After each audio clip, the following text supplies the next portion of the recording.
බයිබලයේ උත්පත්ති පොතේ අර 3 වන පරිච්ඡේදය කියන්නේ හරීම වැදගත් තැනක්. මිනිස්සු ඉතිහාසයේ ලොකු හැරවුම් ලක්ෂයක්. ඔව් ඒක ඇත්ත. අද අපි කතා කරමු ඒදන් වුණේ සිද්ධ වුණ දේ ගැන, මිනිස්යාගේ වැටීම, ඒකට හේතු වුණ දේවල්, ප්‍රතිවිපාක. මේකෙන් තමයි පාපයේ ආරම්භය ගැන අපිට තේරුම් ගන්න පුළුවන් වෙන්නේ. දෙවියන් වහන්සේක තිබුණු සම්බන්ධයට මොකද්ද උනේ කියලාත්. හරි. ඉතින් කතාව පටන් ගන්නෙ පරීක්ෂාවකින්. උත්පත්ති 3:1 කියනවා සර්පයා ගැන. අර සර්පයා. ඔව්. එයා දෙවියන් වහන්සේ හදපු අනිත් සත්තුන්ට වඩා කපටිලු. ඉතින් එයා ස්ත්‍රියගෙන් අහනෝ. මොකක්ද අහන්නේ? සැබවින් උයනේ කොයි ගහෙන්වත් නුබලා ඛණ්ඩේපායයි දෙවියන් වහන්සේ කීසෙක්ද කියලා. බලන්නේ අහන විදිය. ඒ කියන්නේ කෙලින්ම ප්‍රශ්නයක් නෙවෙයි. නෑ. වචන ටිකක් හරවලා දෙවියන් වහන්සේගේ අනගෙන උන්වහන්සේගේ යහපත්කම ගැන පොඩි සැකයක් හිතට දානවා වගේ. කපටි විදිහක්. එතකොට ස්ත්‍රිය මොකද කියන්නේ? ස්ත්‍රිය උත්තර දෙනවා. 3:2 තියෙනවා. එයා කියනවා උයනේ ගස්වල ඵල අපිට කන්න පුළුවන්. හරි. නමුත් උයන මැද්ද තියෙන ගහේ ඵල ගැන දෙවියන් වහන්සේ කිව්වා නුඹලා නැහින්න පිණිස එයින් කණ්ඩවත් අල්ලන්නවත් එපා කියලා. එතන පොඩි වෙනසක් තියෙනව නේද? දෙවියන් වහන්සේ කිව්වේ කණ්ඩ එපා කියලා විතරයි නේද? අල්ලන්නවත් එපා කියලා ස්ත්‍රී එකතු කරලා වගේ. හරියටම. ඒ පොඩි එකතු කිරීමෙන් පේනවා සමහර වෙලාවට යාට දෙවියන් වහන්සේගේ වචනය ගැන හරියටම පැහැදිලි නෑ වගේ. ඉතින් සර්පයා ඊ අවස්ථාවෙන් ප්‍රයෝජන ගන්නවා. ඕ ඊළඟට තමයි කෙලින්ම දෙවියන් වහන්සේගේ වචනයට විරුද්ධව කතා කරන්නේ. 3:4 නුඹලා ඒකාන්තයෙන් නැහින්නේ නැහැ. දෙවියන් වහන්සේ දන්නවා නුඹලා ඒක කෑවොත් ඇස් ඇරෙන බවත් යහපත නපුර දැනගෙන දෙවිවරුන් වගේ වෙන බවත්. අන්න එතන තමයි නේද පරීක්ෂාවේ හරය තියෙන්නේ. දෙවියන් වහන්සේව සැක කරන එක. ඔව්. තවර තහනම් දැනුම බලය ලබා ගන්න දින ආශාව අවුස්සනවා. ඉතින් මේ පරීක්ෂාව සාර්ථක වෙනවා. ඔව්. 3:6 කියනවා ස්ත්‍රිය දැක්කලු ඒ ගහ කෑමට හොඳයි වගේ. ඇහෙටත් ලස්සනයි. ඔව් ප්‍රඥාව ලැබෙනවා කියලා හිතුවා. ඉතින් එයා ඒකෙන් ගෙඩියක් කඩලා කෑවා. තනියමද?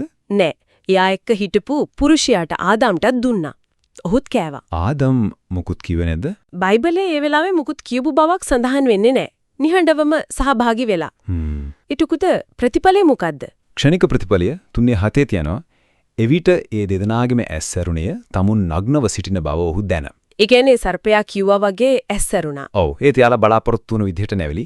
එයාට ලැබුණේ දේවත්වයේ නෙවෙයි තමන්ගේ නිර්දෝෂී භවය නැති වෙලා කියලා තේරුණා. ලැජ්ජාවක් ආවා. ඉතින් ඒ ලැජ්ජාව වහගන්න තමයි අර අත්තිකක් කොලාමුණලා ඇඳුම් වගේ හදාගත්තේ. ඒත් ඒකේ යාළගේම උත්සාහයක් විතරයි. ඊට පස්සේ තමයි දිව්‍යන් වහන්සේගෙන් හැංගෙන්නේ. 3:8 දවසේ සිසිල් වේලාවෙහි උයනෙහි සක්මන් කරමින් සිටි ස්වාමි වූ දෙවියන් වහන්සේගේ හඬ වුන්ට ඇසුණිය. ඉස්සර වගේ නෙවෙයි එතකොට. අත්හරින්නේ නෑ. අහනවා නුඹ කොයිද කියලා. 3:9 ආදම් මොකද කියන්නේ? ආදම් කියනවා ඔබගේ හඬ අහුණා මා නග්නව සිටි බැවින් බය වෙලා හැංගුණා කියලා. එයා නග්නකම ගැන කිව්වට ඇත්ත ප්‍රශ්න ගැන කියන්නේ නෑ නේද? නෑ පාපය ගැන කියන්නේ නෑ. ඒත් දෙවියන් වහන්සේ දන්නවා. උන්වහන්සේ කෙලින්ම අහනවා. මොකක්ද අහන්නේ? නුඹ නග්නව සිටින බව නුඹට කීවේ කවුද? කන්ට එපායයි මා විසින් නුඹට අනකල ගහෙන් නුඹ කෑවේහිද? අන්න එතකොට තමයි අර දොස් පවරන එක පටන් ගන්න. ඔව්. ආදම් කියනවා ඔබ මා සමග සිටින පිණිස දුන් ස්ත්‍රිය එයා මට දුන්නා මම කෑවා. ඒ කියන්නේ කෙලින්ම ස්ත්‍රියට බොලේ පාස් කරනවා. හරියටම. ඒක පස්සේ දෙවියන් වහන්සේ ස්ත්‍රියගෙන් අහනවා නුඹ කලේ කුමක්ද කියලා. එතකොට එයා කියනවා සර්පයා මා පෙළවුවා ඒ නිසා කෑවා. කවුරුත් වගකීම බාරගන්නේ නැහැ. ඒක තමයි පාපයේ තවත් දුක්ඛිත ප්‍රතිඵලයක් වගකීමින් පැනලා යන එක. ඉතින් ඊට පස්සේ තමයි දෙවියන් වහන්සේ විනිශ්චය ප්‍රකාශ කරන්නේ. මුලින්ම කාටද? මුලින්ම සර්පයාට 3:14 එයාට ශාප කරනෝ බඩගාගෙන යන්න දූවිලි කන්න. ඒ වගේම හරිම වැදගත් පොරොන්දුවක් දෙනවා. නුඹ සහ ස්ත්‍රිය අතරෙත් නුඹේ වංශය සහ ඇගේ වංශය අතරෙත් සතුරුකම තබන්නෙමි. අර ඒ වංශය නුඹේ හිස පොඩි කරන්නේ කියන එක. ඔව් නුඹ ඒ වංශයේ විලුඹ පොඩි කරන්නේය. මේක තමයි ගැලවීම ගැන බයිබලයේ තියෙන පළවෙනි ඉඟිය. ඒ කියන්නේ අනාගතයේදී එන ගැලවුම් කරුවෙක් ගැන. හරි. ඊළඟට ස්ත්‍රියටත් ප්‍රතිවිපාක තියෙනවා. දරුවන් වදනකොට වේදනාව වැඩි වෙනවා කියනවා. පුරුෂයාක තියෙන සම්බන්ධයේත් වෙනසක් වෙනවා. ආදම්ටත් එයා නිසා මුළු පොළවටත් ශාපයක් එනවා. 3:17 ඉඳන් 19. පොළොවටත්. ඔව් නුඹ නිසා භූමිය ශාපලද්දිය කෑම හොයාගන්න මහන්සි වෙන්න වෙනවා. නුඹේ මුහුණේ දාඩියෙන් යුක්තව කෑම කන්නේය. පොළව කටුපඳුරු වවනවා. අන්තිමට ශාරීරික මරණය. මත් නිසාද නුඹ දූවිලියට වැහැරී යන්නේ හිය. ඒක හරිම බරපතලයි. ඒත් මේ ඔක්කොම දේවල් මැද්දේ දෙවියන් වහන්සේගේ කරුණාවක් වගේ දෙයක් පේන්නේ තියනවා නේද? ඔව් ඒක වැදගත්. විනිශ්චය එක්කම දයාවක් තියෙනවා. ආදම් එයාගේ භාර්යාවට ඒවා කියලා නම තියෙනවා. ඒවා කියන්නේ ජීවනය කියන තේරුම. මරණය ආවත් ජීවනේ ඉදිරියට යනවා කියන බලාපොරොත්තුවක් වගේ. තව අර ඇඳුම් දෙන එක ඔව් ඒක හරිම විශේෂයි. එයාලා හදාගත්ත අත්තික්ක කොළ ඇඳුම් වෙනුවට දෙවියන් වහන්සේම සම්සලු සාදාදී ඔවුන් අඳවනවා. සම්සලු. ඒ කියන්නේ ඒ කියන්නේ සතෙක් මැරෙන්න ඇති. ඒක යාළගේ ලැජ්ජාවට වඩා හොඳ ආවරණයක් වගේම අනාගතයේදී පව්වලට කෙරෙන පූජාවක් ගැන ඉඟියක් වගේ.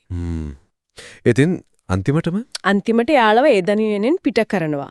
3:22 ඉඳන් 24. ඒ ඇයි දඬුවමක් විදිහටද? ඒක දඬුවමක් වගේම යම් විදිහක ආරක්ෂාවක් කියලාත් හිතන්න පුළුවන්. මොකද දෙවියන් වහන්සේ කියනවා බලව මිනිසයා යහපත හා නපුර දැනගන්න අපෙන් කෙනෙකුමෙන් වී සිටි. හරි. දැන් ඔහු අත දිගු කරකොට ජීවන වෘක්ෂේනුත් ගෙනකා සදාකල් ජීවත් වෙන්න ඉඩ නැතුව තිබේ. ඒ කියන්නේ වැටනු පාපී තත්වයේ ඉඳගෙනම සදාකල් ජීවත් වෙන එක නවත්තන්න. ඔව් ඒකත් යම් විදිහක දයාවක්. ඒ නිසා ජීවන වෘක්ෂයට යන පාර ආරක්ෂා කරන්න කෙරුබ්වරුන් වයි දිලිසන කඩුවකුයි තියෙනවා. ඉතින් මේ මුළු සිදුවීමෙන්ම අපිට ඉගෙන ගන්න ගොඩක් දේවල් තියෙනවා. පාපය එන විදිහ, ඒකේ ප්‍රතිඵල, වගකීමෙන් පැනලා යන හැටි. ඒ වගේම කොච්චර වැටුණත් දෙවියන් වහන්සේගේ කරුණාවයි ගැළවීමේ සැලැස්මයි දිගටම තියෙන විදිහ. ඔව් ඒ ගැන ගැඹුරින් හිතන වටිනවා. මේ නිර්මාණය කළේ කෘත්‍රිම බුද්ධිය සහ නවීන තාක්ෂණය උපයෝගී කරගෙනය. සියලුම වචන ආත්මීය ගැඹුරෙන් නොවි තිබිය හැක. මෙම වැඩසටහන ලයික් කරන්න, ෂෙයා කරන්න, සබ්ස්ක්‍රයිබ් කරන්න. මෙම වැඩසටහන නිර්මාණය කළේ බ්‍රදර් ලෙස්ටර්. ස්තුතියි. God bless you.